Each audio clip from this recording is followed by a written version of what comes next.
Hello दोस्तों, आज हम अपने नए टॉपिक के साथ आए हुए हैं।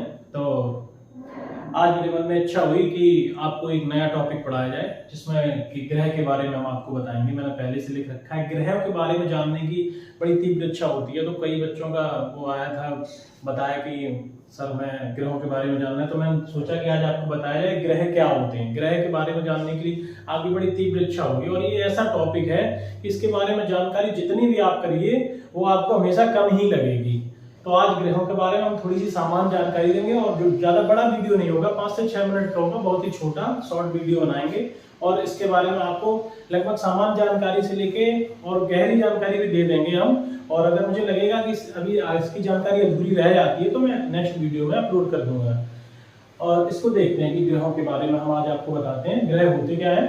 क्योंकि हम जहाँ रहते हैं जिस ग्रह पे, इसका भी नाम पृथ्वी है, ये भी एक ग्रह है। ग्रह होते क्या है इसके बारे में जानेंगे। तो पहले एक चीज मैं आपको बता दूं कि पहले जो ग्रहों के बारे में जानने से पहले आप देखते हैं जैसे रात में चांद तारे दिखते हैं, हमें कभी चांद भी दिखता है। तो तारों के बारे में देखें, तारे क्या होते हैं। तारे गर्म गैस के गोले होते हैं, एक तरीके के गर्म गैसों से बने होते हैं। जैसे कि सूर्य है, सूर्य भी एक तारा है, ठीक है। तो ये जितने तारे क्या होते हैं, तारों का चक्कर लगाते हैं। जो ग्रह होते हैं वो तारों का चक्कर लगाते रहते हैं। तो हम देखेंगे कि ग्रह प्राचीन समय में देखें, पुराने समय में जब ये यंत्र वगैरह नहीं बने थे तो दिशाओं का भी ज्ञान तारों की सहायता से करते थे लोग, तारे देख के कि किस दिशा में जाना है। तो जैसे तारों का क्या होता है कि उनकी स्थायी जो स्थिति होती है वो स्थायी रहती है। जैसे कि ध्रुव तारा है, वो उत्तर दिशा में निकलता है तो वो उत्तर दिशा में ही हमेशा रहता है। तो उससे उसका दिशा का निर्धारण कर लेते हैं लोग कि हाँ हमें उत्तर दिशा में जाना है। और फिर उसके बाद धीरे धीरे जैसे ही समय बदलता गया, मॉडर्न जमाना आया और नए नए यंत्र बन गए। तो उसके बाद फिर अब तारों की सहायता की जरूरत हम लोगों को नहीं पड़ती, लेकिन उनके बारे में जानना बड़ा आवश्यक है। देखेंगे कि ग्रह होते क्या है। ग्रह के बारे में मैंने पहले से लिख रखा है क्योंकि आपका भी टाइम खराब ना हो, मेरा भी ना हो और कम समय में आपको अधिक से अधिक जानकारी मिल जाए। मेरा एक बस यही उद्देश्य है और धीरे धीरे आप मेरे साथ चलिए, सब कुछ सिखा देंगे आपको। तो कुछ खगोलीय पिंडों में अपना प्रकाश और ऊष्मा नहीं होती है। ये खगोलीय पिंड होते हैं जिनका अपना प्रकाश भी नहीं होता और अपनी ऊष्मा भी नहीं होती। तो ये क्या होते हैं, तारों के प्रकाश से चमकते हैं और उसी से ऊष्मा प्राप्त करते हैं, ठीक है। ये मैंने लिख रखा है, यहाँ पे आप पढ़ सकते हैं कि उसी अपने तारे के प्रकाश से चमकते हैं और उसी से ऊष्मा प्राप्त करते हैं। ऐसे पिंडों को हम ग्रह कहते हैं। तो ये तारा कौन होता है, तारे तो कई हैं। अब सूर्य भी एक तारा है। तो पृथ्वी के जो सबसे पास तारा है वो सूर्य है, वो उसी के प्रकाश से चमकता है, वो सबसे पास है पृथ्वी के। क्योंकि तो इसीलिए वो पृथ्वी का जो सबसे पास का तारा है वो सूर्य है। तो सूर्य के प्रकाश से पृथ्वी चमकती है, ठीक है। तो पृथ्वी पर जो प्रकाश और ऊष्मा प्राप्त होती है वो कहां से होती है, वो सूर्य से प्राप्त होती है। तो ग्रहों की संख्या जो है वो टोटल है 8। ये खगोलीय वैज्ञानिकों ने इन ग्रहों की संख्या को 8 दिया है, ठीक है। 8 ग्रहों में सबसे पहले हम देखेंगे कि मैंने यहाँ पे आपको स्ट्रक्चर पूरा बना के दिखा रखा है।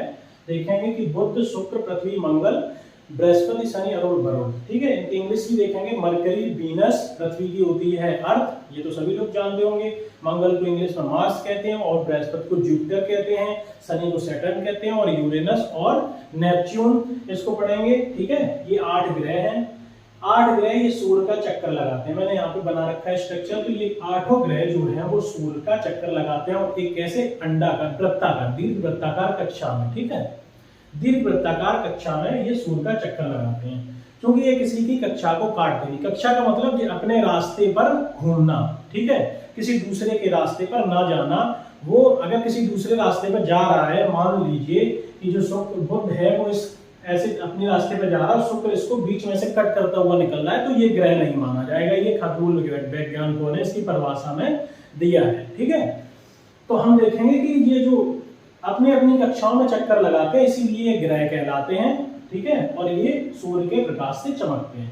क्योंकि मैंने इसमें आपको बता रखा है कि इसके टाइटल पे दे रखा है कि आंतरिक ग्रह और बाह्य के बारे में आपको जानकारी देनी है। सबसे पहले मोस्ट इंपोर्टेंट है इसमें आंतरिक ग्रह और बाह्य जानना बहुत ही आवश्यक है, ठीक है। तो हम देखेंगे कि सूर्य के सबसे पास ग्रह है, ये हमारा सूर्य है। इसी से इतने ग्रहों पर प्रकाश पहुंचता है, ठीक है। पृथ्वी भी अपनी देखो तीसरे नंबर पे है, ये पृथ्वी तीसरे नंबर पे है। तो इसके भी सूर्य द्वारा प्रकाशित होती है ये। तो जो बुध है वो सूर्य के सबसे पास है, फिर उसके बाद शुक्र है, उसके बाद पृथ्वी, ये हमारी पृथ्वी है, ठीक है, पृथ्वी तीसरे नंबर पे, सूर्य से दूरी के अनुसार पृथ्वी का क्रम जो है वो तीसरा है, ठीक है। तो और लगभग 15 करोड़ किलोमीटर औसत दूरी है पृथ्वी से सूर्य की, लगभग 15 करोड़, ठीक है। तो तीसरा ग्रह है ये। इसके बाद मंगल, बृहस्पति, शनि, अरुण, वरुण, कितने ग्रह हैं? 8। और मैं आपको बता दूं कि ये सभी अपनी कक्षा में चक्कर लगाते हैं सूर्य का, और ये सूर्य द्वारा प्रकाशित होते हैं। ये हमारी पृथ्वी है, इसको नीला ग्रह भी कहते हैं, और ये मंगल है, इसको लाल ग्रह भी कहते हैं। ये सामान्य जानकारी दे रहा हूँ, अगर मुझे आवश्यक लगेगा, किसी बच्चे ने कहा, तो एक्स्ट्रा मैं नेक्स्ट वीडियो में अपलोड कर दूंगा। इसको लाल ग्रह कहते हैं। और इसको आंतरिक और बाह्य ग्रह के बारे में भी मैं आपको 2 मिनट में बता रहा हूँ कि देखेंगे। ये सबसे पास है, ठीक है, सूर्य के। इसके बाद शुक्र है, ये मंगल ग्रह है, ये पृथ्वी है।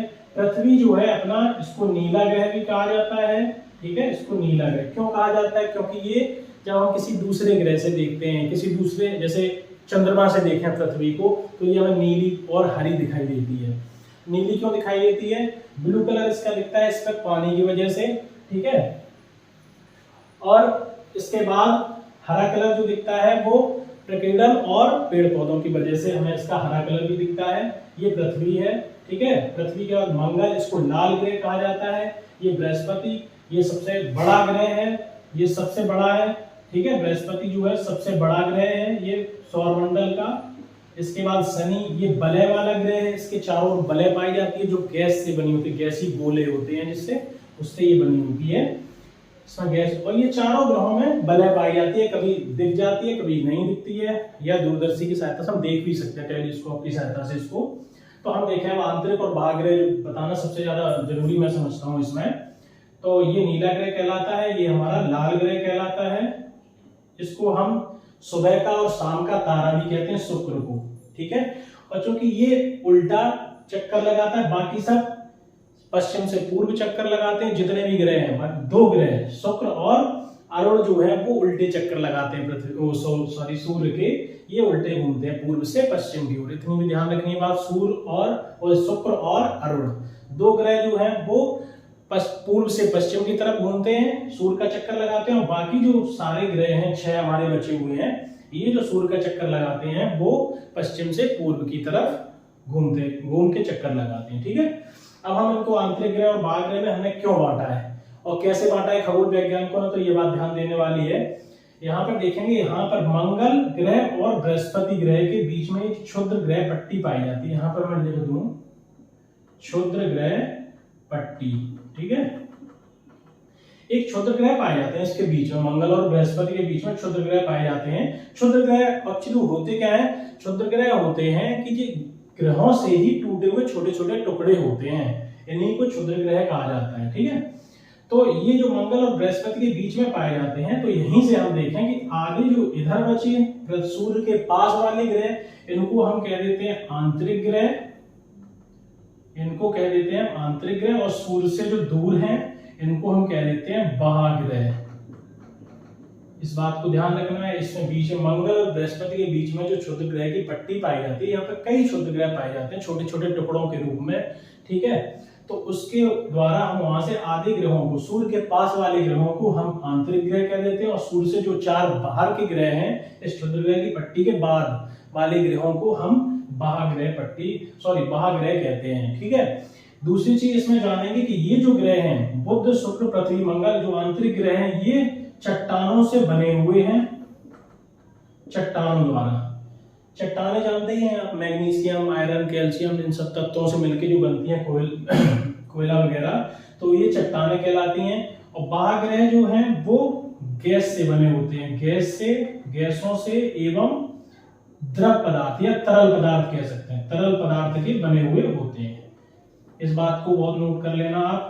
बाह्य ग्रह जो है वो गैसों से और तरल पदार्थों से बने हुए होते हैं, और आंतरिक ग्रह जो होते हैं वो चट्टानों द्वारा बने हुए होते हैं। ये गर्म ग्रह भी होते हैं, ठीक है, और ये गैसों द्वारा बने होते हैं। इस बात का बड़ा ध्यान रखना है आपको। तो आज इस सामान्य जानकारी में आपको कैसा लगा वीडियो, और आंतरिक बाह्य ग्रह के बारे में आपकी जानकारी कैसी लगी, कमेंट करके जरूर बताएं। अच्छा लगे तो लाइक करें, शेयर करें, सब्सक्राइब करें। धन्यवाद।